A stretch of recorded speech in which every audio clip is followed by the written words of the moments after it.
هذا القرآن يوحدنا لطريق الخير يوجهنا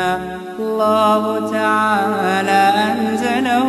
ورسول الله معلمنا نحمده ونصلي على رسوله الكريم اما بعد فاعوذ بالله من الشيطان الرجيم بسم الله الرحمن الرحيم حامیم تنزیل الکتاب من اللہ العزیز الحکیم صدق اللہ العظیم۔ سورۃ الاحقاف حامیم کے سلسلے کی آخری صورت، اور سورہ سبا سے لے کر اب تک ہم جو مکی صورتیں پڑھ رہے تھے ان میں 13 مکی صورتیں ایک ساتھ ہیں، 12 پڑھ چکے ہیں، اب یہ آخری صورت ہے اس سلسلے کی۔ حامیم تنزیل الکتاب من اللہ العزیز الحکیم، اس کتاب کا اتارا جانا اللہ کی طرف سے ہے جو کہ زبردست ہے، کمال حکمت والا۔ ما خلقنا السماء والارض وما بینہما الا بالحق، ہم نے نہیں بنایا آسمانوں کو اور زمین کو اور جو کچھ ان کے درمیان ہے مگر با مقصد، باجل مسمى، اور ایک معینہ مدت تک کے لیے۔ الذین کفروا، تو وہ لوگ کہ جنہوں نے کفر کیا، اما انذروا معرضون، وہ اس سے جو انہیں خبردار کیا جا رہا ہے اس سے اعراض کر رہے ہیں۔ قل، اے نبی ان سے پوچھئے، ارأیتم ما تدعون من دون اللہ، بتاؤ تو صحیح کہ کیا تم دیکھتے ہو کہ تم جن کو اللہ تعالیٰ کے سوا پکارتے ہو، ارونی مجھے دکھاؤ، ماذا خلقوا من الارض، کہ انہوں نے زمین میں سے کون سی چیز بنائی ہے، ام لہم شرک فی السماوات، یا ان کا کوئی حصہ آسمانوں کی تخلیق میں ہے، ایتونی بکتاب من قبل ھذا، میرے پاس اس سے پہلے کہ کوئی کتاب لے آؤ کہ جس کتاب میں اس بات کا ذکر ہو کہ ان کی بھی کوئی نہ کوئی حیثیت ہے، اللہ نے ان کو بھی کوئی اختیار دے رکھا ہے، یہ بھی اللہ کے شریک ہے، او اثارۃ من علم، اور یا علم کے کوئی نشانات وہی لے آؤ، کوئی آثار وہی لے آؤ، ان کنتم صادقین، اگر تم سچے ہو، یعنی بتاؤ آخر تم نے کس بنیاد پر یہ کہہ دیا کہ یہ اللہ کے شریک ہیں اور ان سے بھی دعائیں کی جا سکتی ہیں اور یہ بھی کوئی نہ کوئی ہماری بگڑی بنا سکتے ہیں۔ ومن اضل ممن يدعو من دون اللہ، اس سے بڑھ کر گمراہ کون ہوگا کہ جو اللہ کے سوا دوسری ہستیوں کو پکارے، من لا يستجیب له الى یوم القیامہ، کہ جو ان کی دعاؤں کا قیامت تک جواب نہیں دے سکتے، وہم عن دعائہم غافلون، اور بلکہ وہ ان کی دعاؤں سے غافل ہیں، وَإِذَا حُشِرَ النَّاسُ،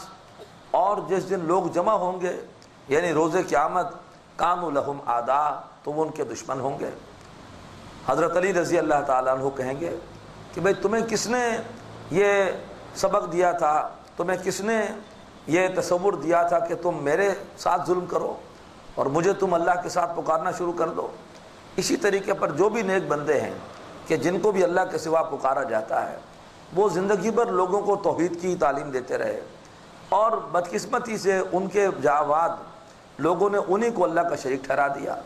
تو فرمایا کہ وَإِذَا حُشِرَ النَّاسُ، جب لوگ جمع ہوں گے،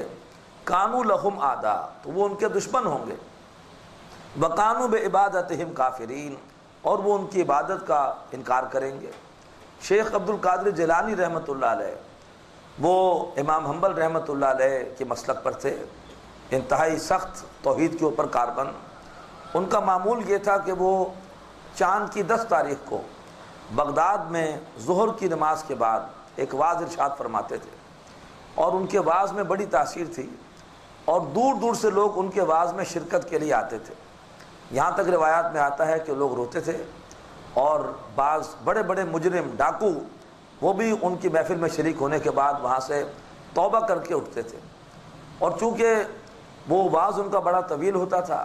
پھر بعد میں بھی لوگ سوال وغیرہ پوچھتے رہتے تھے، اور اسی میں مغرب ہو جاتی تھی،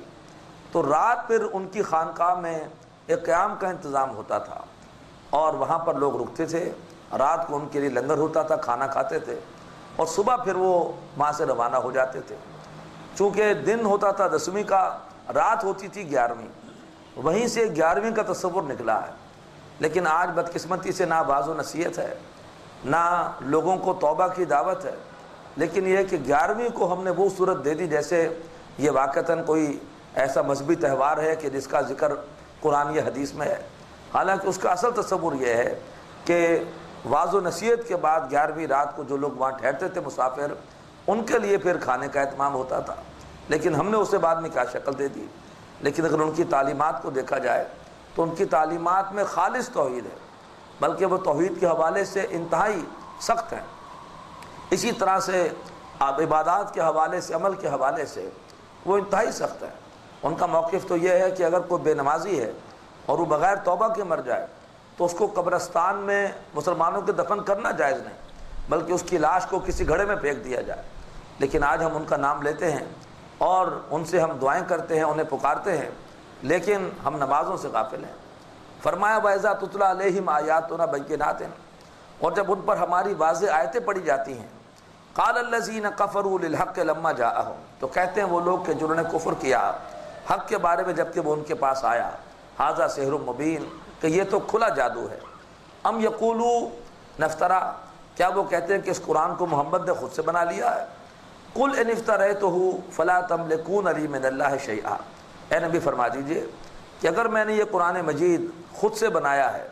تو تم اللہ کے سامنے میرے بارے میں کوئی اختیار نہیں رکھتے۔ اللہ تعالیٰ میری پکڑ کرے گا، مجھے اس کی سزا ملے گی، اور تم مجھے اللہ سے نہیں بچا سکو گے۔ هو اعلم بما تفیضون فیہ، اور وہ اللہ تعالیٰ خوب جانتا ہے کہ تم کس بات میں پڑے ہوئے ہو۔ کفا بہ شہیدا بینی و بینکم، وہ کافی ہے گواہ میرے اور تمہارے درمیان۔ وہو الغفور الرحیم، وہ اللہ بہت بخشنے والا اور رحم کرنے والا ہے۔ قل ما کنت بدعا من الرسل، اے نبی کہہ دیجئے کہ میں کوئی نیا رسول نہیں ہوں، مجھ سے پہلے بھی رسول آئے ہیں۔ وما ادری ما یفعل بی ولا بکم، اور نہ میں یہ جانتا ہوں کہ میرے ساتھ کیا ہوگا تمہارے ساتھ کیا ہوگا، یعنی میں نے کوئی عالم غیب ہونے کا دعویٰ نہیں کیا۔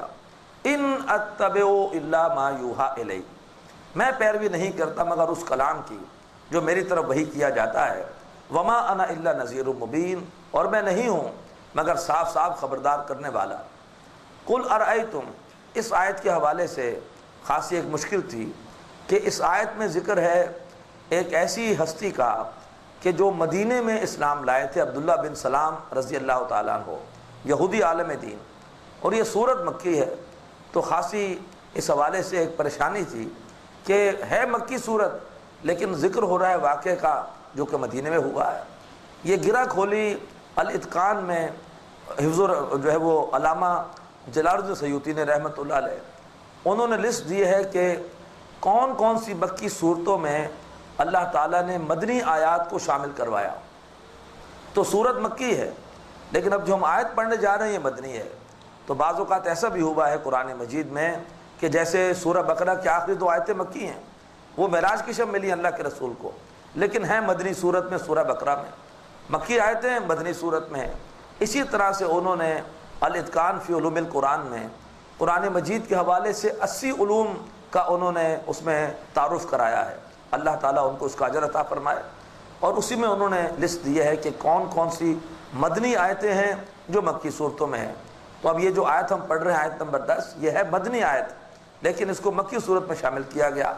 قل، اے نبی ان سے کہیے، ارأیتم، کیا تم دیکھتے ہو، ان کان من عند اللہ، کہ اگر یہ قرآن اللہ کی طرف سے ہے، وکفرتم بہ، اور تم نے اس قرآن مجید کا انکار کر دیا، وشہد شاہد من بنی اسرائیل علی مثلہ، اور گواہی دی ایک گواہی دینے والے نے بنی اسرائیل میں سے اسی کی مانند ایک کتاب پر، یعنی حضرت عبداللہ بن سلام رضی اللہ تعالیٰ عنہ نے تورات سے پیشن گوئیاں آ کر بتائیں اللہ کے رسول کو کہ تورات میں آپ کی آمد کے بارے میں